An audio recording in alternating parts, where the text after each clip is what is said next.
Petrolio upeletan Macronen argazki ofiziala sartuta, biziren azkenekin zakain justu ekologikoa ezen joka moldea egotzi dio presidenteari eta erabaki falta salatu dute. Arratsaldeon eta gaurkoan Kolet Larraburu izanen dugu protagonista azken liburuarekin Frankoren Mende kantatzen genuenean izenekoa. 1950 eta 1979 urteen artean iparraldeko abeslariak hegoaldera kantatzera joaten ziren garaiko zailtasun eta bizipenak kontatzen dira. Eta gaurkoan korrika ere izpide iparraldeko ibilbidea ezagutzen dugu jada.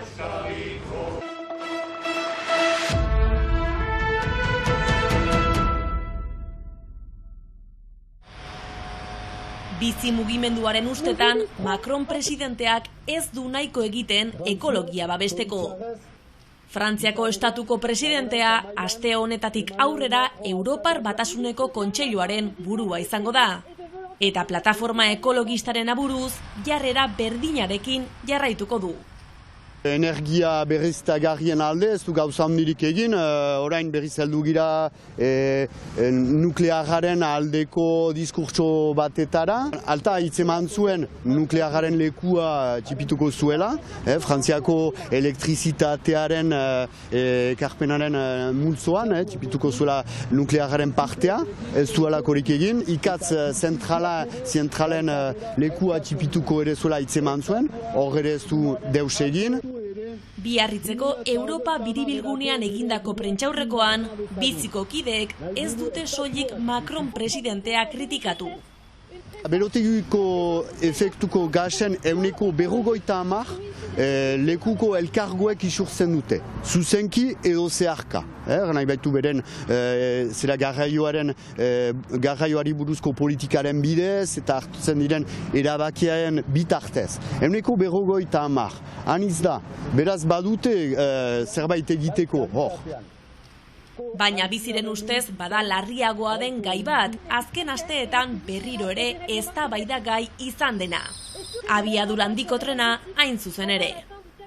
Lekuko treinak indartu behar direla, eta ikusten dugu lekuko tren lineak mozten dituztela edo desagertarazten dituztela, Frantzia mailan, eta halako proiektu erraldoi bat ari zaizkigula inposatzen, nahi baitu abiadura handiko trena. Hori heldu zaidan lehen neurria. Guk eginen duguna da begiratu hautagai bakotxak ze preposatzen duen, ze neurri zehatz hitzemaiten duen, eta saiatu hautagaiei presioa emaiten klimaren desafioei erantzuteko gizan.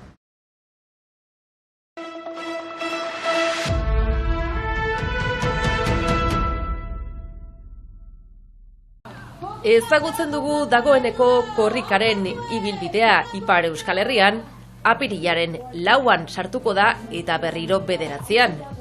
Martxoaren 31an hasiko da hitzekin lemapean 22. edizioa Amurriotik eta 2180 kilometro egin ostean Donostian amaituko da apirilaren 10an. Apirilaren 4an iritsiko da lehen dabiziko korrika Ipar Euskal Herrira. Hain zuzen, arratsaldeko 4ak laurden gutxitan, Arnegitik ekingo dio Daxe Nafarroako ibilbideari. Donibane Garatzira arribatuko da arratsaldeko 5etan. Lakarra, Larzabale, Donaisti eta Muskilditik sartuko da Siberura. Maulera gaueko 9:30 aldera iritsiko da. Sarriko tapeatik pasa ostean, berriro gauerditan Daxe Nafarroara iritsiko da. Dona Paleutik hain zuzen, Hioldi, Urtzaitze eta Baigorri, goizaldeko 4ak aldera. Eta apirilaren 9an, bigarrenez iritsiko da korrika Ipar Euskal Herrira, Lapurditik sartuz. Urruña, Azkaine, Senpere, Sara, Zugarramurdira ere joanen da, berriz ere Ainoa, Ezpeleta, Itxasu, Kanbo, Azparne, Altxu, Uztaritze, Milafranga, Hiriburu eta Baionara iritsiko da arratsaldeko 5:30. Handik Angelura, Biarritz, Bidarte, Getari, Donibane Loizune, Ziguru eta Urruñara ia gauerditan. Eta era horretan, azken eguna Hendaiatik ekingo dio, eguerdiko 12:30 Donostiara iritsi. Apasan Josepi eskola pribatua ikastola eta argitzea kolegioa.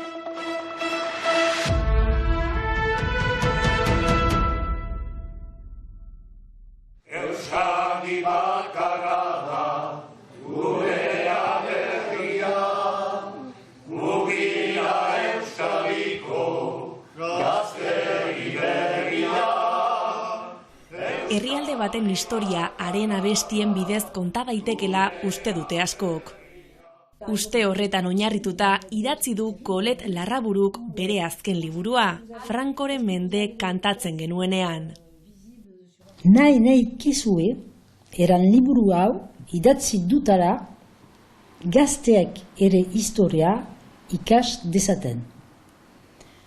Abeslari batzuk, kantuen bitartez.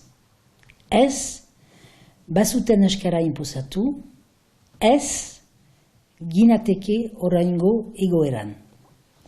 Eskoleri bat iparraldean Eliza eta Jantxoen pean. Eskualeri bat, hegoaldean, frankismoaren pean.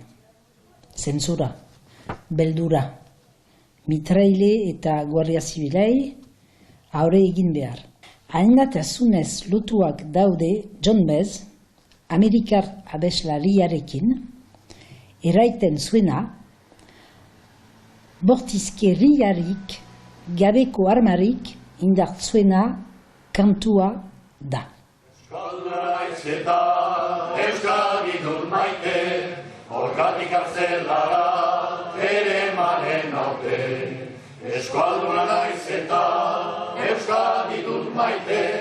Il part de 1950, des années 1950, à la mort de Franco, le 20 novembre 1975. Liburuaren kontakizuna 1950ean hasten da, dio. Eta 1978 arte luzatzen da. Franco 3 urte lehenago hilarren frankismoa ez zelakoarekin batera desagertu. Alors j'ai voulu raconter cette histoire parce que en fait elle est pas très connue. Historiaren zati hau ez da nire ustez sobera ezaguna. Garai horretan iparraldeko abeslariak hegoaldera joaten ziren kantatzera. Eta haien nazionalitate frantsesaz baliatzen ziren euskaraz abestu ahal izateko. Lotu zaire zagari, turkanta bertsu berri, Joseba erosegiri, Joseba erosegiri, Joseba erosegiri, gizon bidezgarriari. Noski hori lortzea etzen batere lan erraza. Aurretik abestu beharreko letrak ongi aztertzen baitzituzten, eta askotan zentsuratuak izaten ziren Pantxoa eta Peiok aitortzen duten moduan. Peyo et Panchoa racontent que par exemple sur 19 chansons qu'ils présentaient, 18 étaient interdites. Zentsura zorrotzari aurre egiteko aunitzetan testu faltsuak aurkezten zituzten, bertze letra batzuekin.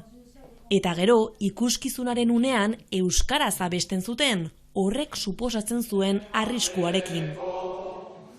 Eusko gudariak era, Euskal askatzeko, gertunik daukan odola, behar dezemateko.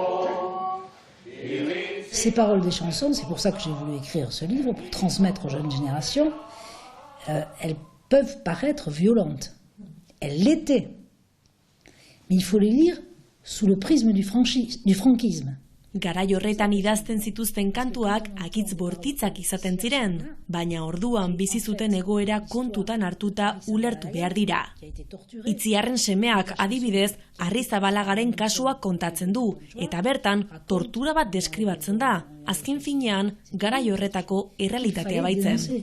Et avec cette chanson-là, qui est devenue d'ailleurs un hymne contre le franquisme,